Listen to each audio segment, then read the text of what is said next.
ডিমের দো পেঁয়াজা বানানোর জন্য ডিম আর আলুগুলো ভেজে নিয়েছি। আলু ছাড়াও করা যায়, আমি একটু আলু দিচ্ছি। এবারে ভাজা হয়ে গেছে, তুলে নেব। ডিম তুলে নিয়েছি, এই তেলে দিয়ে দেবো টমেটো আর পেঁয়াজ। এরকম ছাড়ানো অল্প ভেজে নেবো, নিয়ে আমি এটা তুলে নেব। এই তেলে দিয়ে দেবো তেজপাতা, গরম মশলা, দারচিনি ফোড়ন দিয়ে একটু নেড়ে চেড়ে তাতে দিয়ে দেবো পেঁয়াজ রসুন বাটা। এবার এটাকে ভালো করে কষিয়ে নেবো। আমার পেঁয়াজটা ভাজা হয়ে গেছে, এবার এর মধ্যে দিয়ে দেবো জিরে, ধনে গুঁড়ো, হলুদ গুঁড়ো, 2 রকম লঙ্কার গুঁড়ো আর লবণ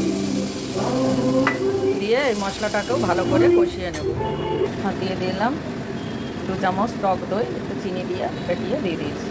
এবারে এটাকে ভালো করে কষিয়ে তারপর জল ঢেলে দেবো। এবারে আমি দিয়ে দেবো সেই ভেজে রাখা টমেটো আর পেঁয়াজটা, আর দিয়ে দেবো গরম মশলা